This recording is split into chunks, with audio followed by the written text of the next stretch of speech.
بسم اللہ الرحمن الرحیم۔ نماز دیکھیے، نماز کے یہ فائدے اگر ہم غور سے نماز کی منزل کو دیکھیں، اور جو اہل بیت، جیسا میں نے عرض کیا کہ ہم جیسے اہل بیت بتاتے ہیں ویسی نماز ادا کرنا چاہیں تو کیا کیا فائدے انسان کو حاصل ہوتے ہیں اسی نماز سے۔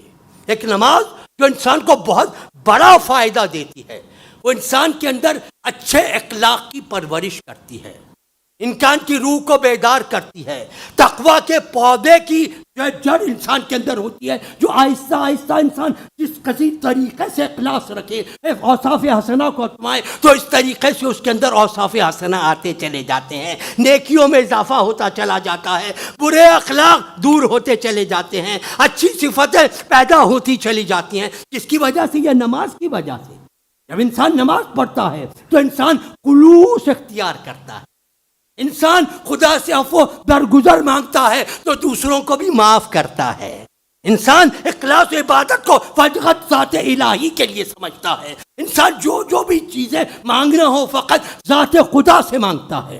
یہ تمام اوصاف ہیں، برائیوں سے اپنے آپ کو دور کرتا ہے، اچھے اخلاق کو انسان اپناتا ہے۔ اسی لیے امیر المومنین علی بن ابی طالب علیہ السلام،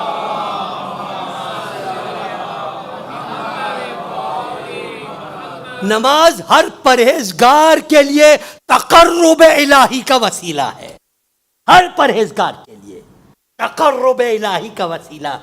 اگر چاہتے ہو خدا کا قرب حاصل کرو، نماز پڑھو، اور تم انسان تقرب الہی حاصل کیسے ہوگا؟ ایسے ہی حاصل ہوگا کہ اس کے اندر اچھی صفتیں پیدا ہوں گی، بری صفتیں اس سے دور ہوتی جائیں گی، خدا کا قرب اس کو حاصل ہوتا چلا جائے گا۔ اور نماز کی ایک اور بہت بڑی فضیلت یہ ہے کہ انسان کے اعمال کو نماز قدر و قیمت عطا کرتی ہے۔ نماز انسان کے افعال و اعمال کو قدر و قیمت عطا کرتی ہے۔ اگر نماز اخلاص کے ساتھ ہو گئی تو بہت بڑے اس بات کے امکان ہیں کہ انسان روزہ بھی اخلاص کے ساتھ رکھے گا۔ اگر نماز اخلاص کے ساتھ ہو گئی تو بہت حد تک امکان ہے انسان زکوٰۃ بھی اخلاص کے ساتھ دے گا۔ اگر نماز اخلاص کے ساتھ ہو گئی تو بہت زیادہ امکان ہے انسان حج بھی اخلاص کے ساتھ کرے گا۔ یعنی جتنے اوصاف حسنہ ہیں، اگر نماز ایک اپنی درست کر لو، دوسرے اوصاف خود بخود درست ہوتے چلے جائیں گے۔ ایک نماز کو خلوص کے ساتھ پڑھنا شروع کر دو، ایک نماز کو اخلاص کے ساتھ پڑھنا شروع کر دو، دیکھو خود ان بخود دوسرے اوصاف، دوسرے جتنے افعال ہیں انسان کے، بہتر سے بہتر ہوتے چلے جائیں گے، بدتر سے بدتر ہوتے چلے جائیں گے۔ اسی لیے امیر المومنین نے اپنی وصیتوں میں ارشاد فرمایا، اللہ کے لیے نماز کا خیال رکھو، خدا کے لیے نماز کا خیال رکھو، اور یاد رکھو نماز دین کا ستون ہے، مولا دین کا ستون ہے۔ اور ستون کہتے کسے ہیں؟ یاد رکھیے کہ پرانے زمانے میں آپ دیکھتے ہوں گے جیسے خیمے لگائے جاتے تھے تو خیموں میں کنابے بھی ہیں، بہت ساری چیزیں ہیں، پردے بھی ہیں، لیکن خیمہ جس چیز پر قائم رہتا ہے وہ بنیاد جو ہے وہ ہے انسان کی بنیاد، جس کو کہا جائے وہ ستون ہے۔ ستون اگر ہے خیمہ برقرار ہے، ستون اگر ہے تو پردے بھی ہیں، ایکھیں بھی ہیں، سب کچھ موجود ہے۔ اگر ستون نہ رہے تو خیمہ اپنے آپ پر باقی رہ ہی نہیں سکتا۔ تو نماز دین کا ستون ہے، اگر ستون ہے تو دوسرے اعمال ہیں، اگر ستون ہی ڈہ گیا تو پھر اعمال کی منزل پر۔ اسی لیے امیر المومنین کا ہی ارشاد ہے نہج البلاغہ، آپ نے ارشاد فرمایا کہ روز قیامت سب سے پہلے جس چیز کا سوال کیا جائے گا وہ نماز ہے۔ اگر نماز قبول ہو گئی ہر عمل قبول ہے، اگر نماز رد کر دی گئی یہ عمل قابل قبول نہیں ہوگا۔ یہ ہے منزل نماز، یہ ہے مقام نماز۔ اور نماز کا ایک میں نے عرض کیا نا، نماز کے بے شمار فائدے ہیں، بہت سارے فوائد ہیں کہ جو نماز متوجہ کرتی ہے۔ فلسفہ نماز یہی ہے۔ اس کا نماز کا ایک اور فائدہ، درود بھیجے محمد و آل محمد۔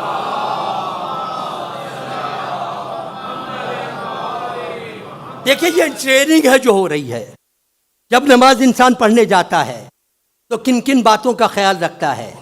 پہلے یہ دیکھتا ہے جو پانی استعمال کر رہا ہے وہ غصبی نہیں ہونا چاہیے، جس جگہ وضو کر رہا ہے وہ غصبی نہیں ہونی چاہیے، جو لباس ہے وہ غلط نہیں ہونا چاہیے، پاک و صاف ہونا چاہیے۔ اس کے بعد کی منزل جس جگہ پر نماز ادا کی جائے وہ غاصبی نہ ہو، جس جگہ پر نماز، یہ تمام شرائط ہے نا نماز کی، ہر مومن اس سے آگاہ ہے۔ تو یہ کس بات کا بتا دیتی ہیں؟ یہ اس بات کا بتا دیتی ہیں، نماز ہمیں بتا رہی ہے کہ جب نماز میں خدا کو پسند نہیں کہ غصبی چیز پر، حرام چیز پر، غلط چیز پر میرے ذکر کی طرف آؤ، تو اپنی زندگی میں اس بات کی ٹریننگ کر لو، اپنے آپ کو اس بات کا عادی بنا لو، خبردار زندگی میں کسی کا مال غصب نہیں کرنا، اپنی حیات میں حلال کھانا، حرام سے پرہیز کرنا، پاک و صاف پہننا، ناپاک نجس چیزوں کو استعمال نہیں کرنا۔ یہ نماز بتا رہی ہے، یہ نماز اس چیز کا درس دے رہی ہے کہ دیکھو زندگی ہمیں کس طریقے سے گزارنی چاہیے، کس طریقے سے نماز کی منزل پر زندگی گزارنی چاہیے، یہ نماز بتا رہی ہے، نماز ٹریننگ دے رہی ہے۔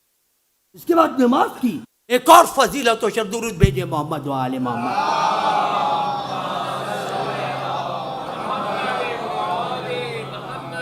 نماز انسان کو نظم و ضبط کا عادی بناتی ہے، کیونکہ نماز کا ایک نظم و ضبط ہے۔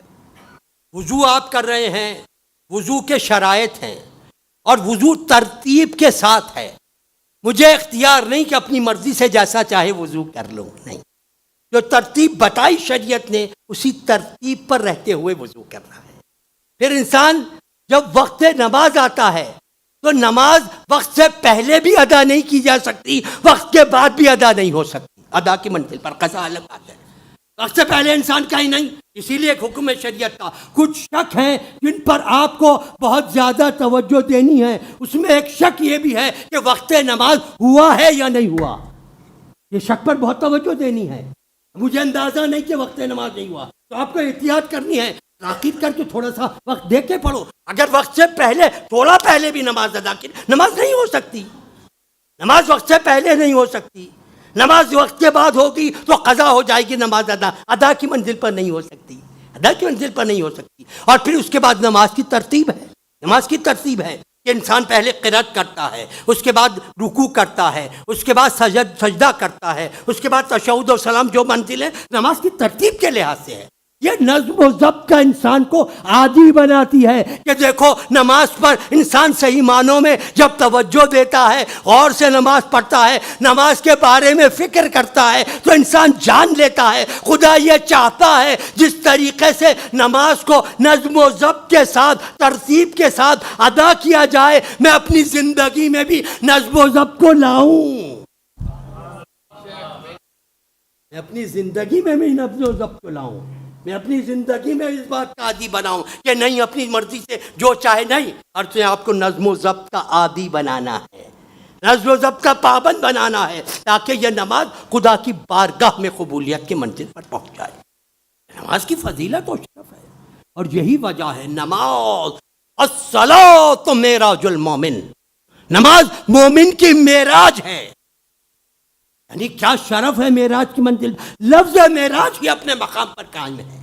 یعنی اگر اللہ کے رسول آسمان پر جا کر معراج کا شرف حاصل کرتے ہیں تو مومن کو یہاں پر نماز پڑھتے ہوئے خدا نے کہا نماز پڑھو اور معراج کا شرف حاصل کرو۔ مومن کی معراج ہے، مومن کا کمال کا نام نماز ہے، کمال ایمان کا نام نماز ہے، اخلاص ایمان کا نام نماز ہے۔ یہی چیز ہے ہمارے ائمہ طاہرین علیہم الصلاۃ والسلام، ہماری جانیں فدا ہو ائمہ پر۔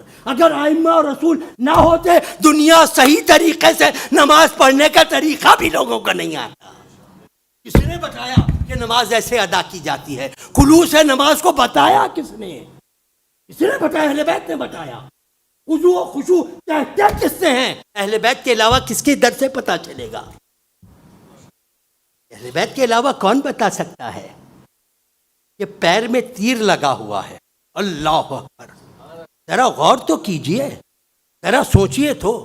اور حدیث کے روایت کے جملے ہیں کہ اتنی تکلیف تھی کہ امیر المومنین سے کو وہ تیر نکالا ممکن نہیں ہو رہا تھا کہ نکالا جائے، تکلیف بہت تھی۔ پوچھا یا رسول اللہ کیسے تیر کو نکالے؟ فرمایا جب علی حالت نماز میں ہو۔ اللہ جب علی حالت نماز میں ہوں، میرے مولا نے نماز کا آغاز کیا، علی کے پیر سے تیر نکال لیا گیا، علی کو خبر تک نہ ہوئی۔ یہ ہے خضوع و خشوع کی منزل۔ اور دوسری مثال میرے چوتھے امام حضرت امام زین العابدین علیہ السلام،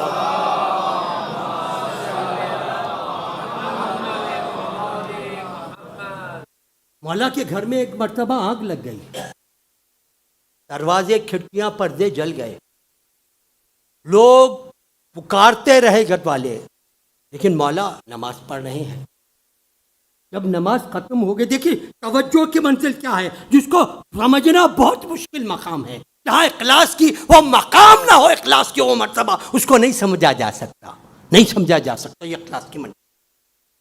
جب نماز سے فارغ ہوئے مولا نے دیکھا، ارے یہ کھڑکیوں کو کیا ہو گیا، یہ دروازے کیسے جل گئے، یہ چیزوں کو کیا ہو گیا۔ اب لوگ حیران پھر والے انہوں نے کہا کہ ابنا رسول اللہ، ہم تو یہ سمجھے تھے کہ آپ جان رہے ہیں کہ آگ لگی ہے، مگر آپ نماز کو بیچ میں چھوڑنا نہیں چاہتے، نماز کو مکمل کرنا چاہتے۔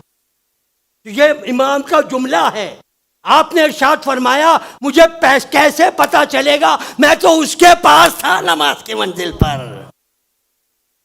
یہاں پر انسان ہو تو پتا چلے نا، محسوس ہی نہ ہو، یہ توجہ کی منزل ہو، فقط ذوق الہی کی طرف توجہ، فقط اخلاص کی یہ منزل۔ اسی لیے میں نے عرض کرا، اگر کسی کو نماز کا کمال حاصل ہے تو اہل بیت علیہ السلام ہے، جنہوں نے نماز کا معیار بتایا کہ نماز کہتے کسے ہیں، اس کی منزلت و شرف کسے کہا جاتا ہے، یہ اہل بیت کا علیہ السلام مقام، یہ نماز کی فضیلت و شرف۔